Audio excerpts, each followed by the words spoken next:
Muzina la Tate ndi la Mwana ndi la Mzimu Woyera. Amen. Ndikulandireni abale anzanga pano pa tiyankhuleni Ambuye. Lero ndi pa 20 February nyengo ino ya pachaka, ndipo mwachizolowezi timagawana mawu osiyanasiyana. Cholinga cha mawu amene nchona kuti timve kuti kodi Mulungu akuti chani pa zimene zikuchitika moyo wathu, kuti ifenso nafe tithe kusuntha. Mawu athu oyamba achokera mu buku la Mphunzitsi chapter cha 1 ndi meya 1 mpaka na 10. Ndipo mawu athu amuthenga wabwino tiyatenga kuchokera pa Mariko mutu wa 9 ndime ya 14 mpaka na ndime ya 29. Amene akutiwerengera mthenga wabwino komanso kutigawira mawu ni Reverend Father Elizeo Nthalika kuchokera ku Christ the King Parish Mtawila mu Archdiocese ya Blantyre. Ambuye akhale nanu. Mthenga wabwino monga analembera Mariko oyera. Ulemu kwa inu Ambuye. Pa nthawi yomweyo Yesu ndi ophunzira atatuwo anabwerera kwa ophunzira ena aja. Atapeza chikhamu chachikulu cha anthu chitawazinga, aphunzitsi amalamulo ankasusana ndi ophunzirawo. Pamene anthu onsewo adaona Yesu, anadabwa kwambiri, ndipo anathamangira kuzamulonjera. Iye anafunsa kuti, kodi mukususana zotani? Mmodzi mwa anthuwo anayankha kuti, aphunzitsi, ine ndinabwera ndi mwana wanga wamwamuna kuti ndizampereke kwa inu, chifukwa analoledwa ndi mzimu woyipa womuletsa kuyankhula. Umati ukangomugwira umamugwetsa pansi mpaka thupi gwagwagwa kuuma. Ndiye ndinapempha ophunzira anuwa kuti awutulutse, koma alephera. Apo Yesu adati, anthu ambadwa opanda chikhulupiriro, ndiyenera kukhala nanube mpaka na liti? Ndiyenera kukupirirani mpaka na liti? Tabwera nayeni kuno mwanayo. Anabwera nayedi. Mzimu woyipa uja utangoona Yesu, nthawi yomweyo wayamba kumuzunguza mwamphamvu mnyamata uja mpaka iye pansi khuu, nkumangovivinyizika, thovu lili tutututu kukamwa. Yesu anafunsa bambo wake kuti, kodi zimenezi zinayamba liti? Bambo wake anati, zinamuyamba ali mwana ndithu. Mzimu umene wakhala kumugwetsa kawirikawiri, mwina magwa pa moto, mwina m'madzi, kufuna kumupha. Koma ngati inu mungathe kuchitapo kanthu, chonde tichitireni chifundo, mutithandize.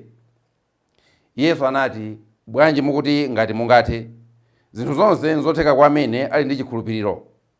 Pomwepo bambo wa mwana uja ananena mokweza mawu kuti, ndikukhulupirira, koma mpang'ono chabe, thandizeni kuti ndikhulupirire kwenikweni.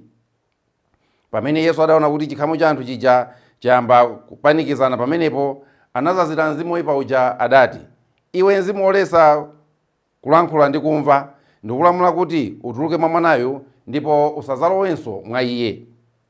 Mzimu unafuwula momuzunguza mwamphamvu mwana uja, kenaka nkutuluka. Mwanayo anangoti zii ngati wafa, mpaka ambiri nkumati wasirizika basi. Koma Yesu anamugwira dzanja nanzusa, mwanayo nkuyimirira. Yesu anakalowa m'nyumba. Ophunzira ake anamufunsa ali pawokha kuti, ifeyo ndiye timalephera bwanji kutulutsa mzimu woyipa uja? Yesu anayankha kuti, mzimu wa mtundu umenewu pokhapokha mutayamba mwapemphera mpamene mungawutulutse.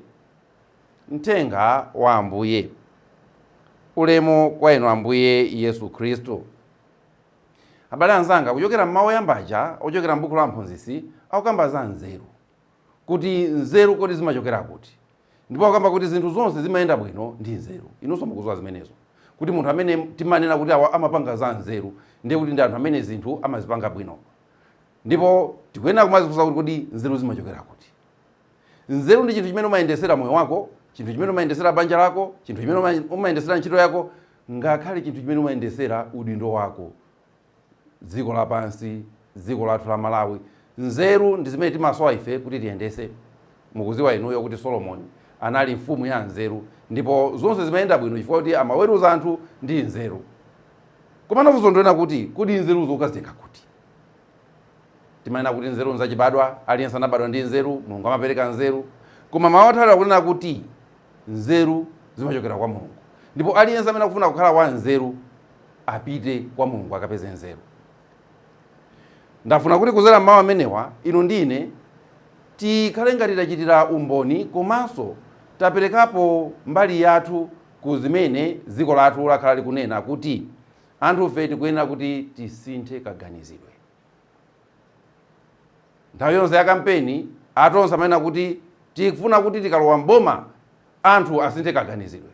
Mwachidule amafuna kunena kuti nzeru zathu zisinthe, nzeru zathu tisinthe, kunena kuti kodi nzeru zathu tizipitisano kuti.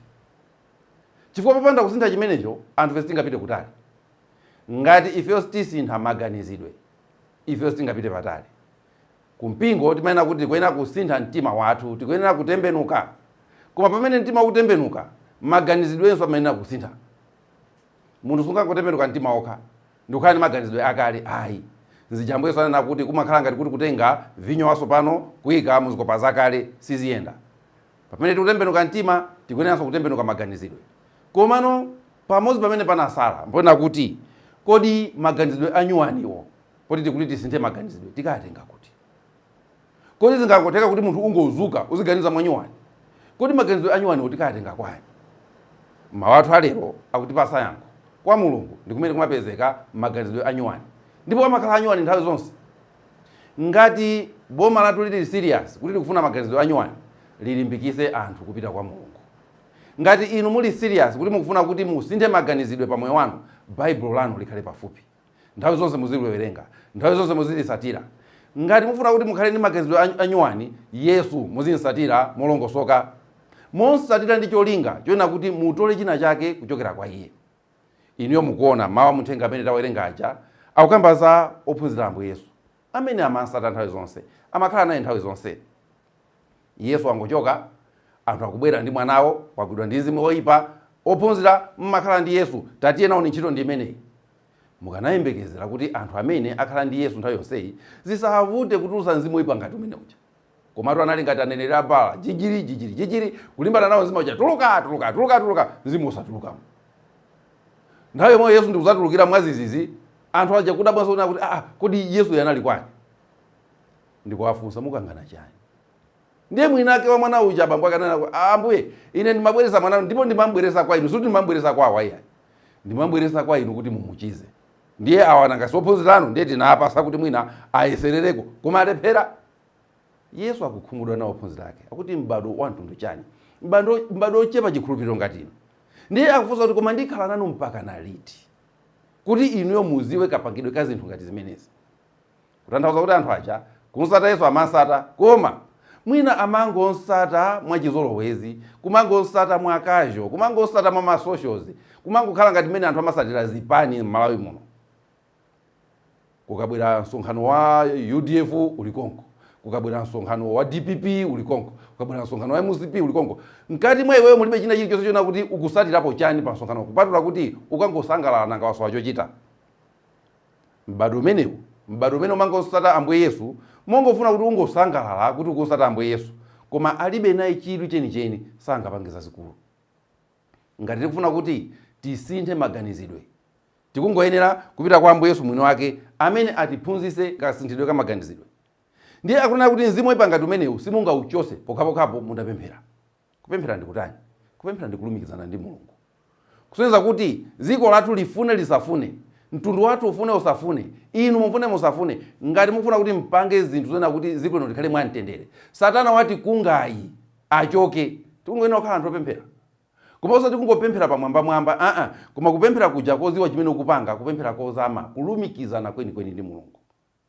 Mulungu akhale pakati pathu. Tikamayimba ngakhale nyimbo ya fuko lathu ija Mulungu dalisani Malawi, tizikhala kuti tikuimba ndi mtima wathu onse. Timangonsata Ambuye Yesu chamwakazo. Timangokhala basi kuti bola tikutchulidwa kuti ifeyonso ndife ophunzira Ambuye Yesu. Koma kuti atiuze kuti tachosani Satana ali apa sititha. Kuboma kuli anthu ambirimbiri akhristu. Muzipani muli anthu ambirimbiri akhristu. Machalichi mu anthu ambirimbiri akhristu. Akulephera bwanji kutulutsa chiwanda cha corruption ziko muno. Akulephera bwanji kutulutsa ziwanda zimene zikusoyesa anthu mtendere. fetereza ndi kumasowa, ziwanda ngati zimene ndikumapanga zifuna iwo ziko lathuli. Chifukwa chani? Ophunzira mtundu chani amene tikulephera kutulusa ziwanda ngati zimenezi. Tiyang'ane kuphunzira kwathu kuti timaphunzira chani, tiyang'ane kusatira kwathu Ambuye Yesu kuti timasatira mwa mtundu chani. Zikuoneka kuti ambiri ife sife ozama pa chikhulupiriro chathu, mwakuti Satanayo akabwera akumatiseweresa monga mmene angatiseweresere. Kupemphera sitipemphera kupatula kuti tingofuna kuti tipite kuchalichi tikaonekere kuti anthu fe tapemphera. Koma mawu athu alero atitutumuse, atizindikirise kuti anthu fe titakhala kuti takhala serious ndi Mulungu wathu, tantenga Mulungu ndikukhala naye, kaganizidwe kamene tikunena kuti tisinthe kaja ndikumakakatenga kwa Mulungu. Ananena kale Ambuye Yesu pa Mateyo 5, munamva kuti anthu akale aja anawuza motere, koma ine ndikukuwuzani motere. Nchifukwa ndinena kuti kwa Yesu ndikumene makatenga maganizidwe anyuwani. Koma ngati anthu omutawuza kuti sinthani maganizidwe koma osapasa kukatenga maganizidwe anyuwani, palibe chitachitike. Timpemphe Mulungu kuti atithandize anthufe kusinthadi kaganizidwe kathu. Tipemphere. Mulungu Atate amphamvu zonse tikuthokozani kuti inuyo monga nzeru munatigawiranso ife nzeru, kuti pophatana nanu tikhale ndi nzeru zochuluka. Dalisani dziko lathu, mutipase mphamvu a Khristu anufe ndi chaulere choona kuti ifenso tikhale mboni zenizeni. Tizikutumikirani ndi kuchitirani umboni malo aliwonse amene ife tili, kuti poteropo Satana asakhazikike m'moyo mwathu, asakhazikike m'dziko lathu lino. Tupempha zonsezi m'dzina la Yesu Khristu yemweyo Ambuye athu. Amen. M'dzina la Atate ndi la Mwana ndi la Mzimu Woyera. Amen.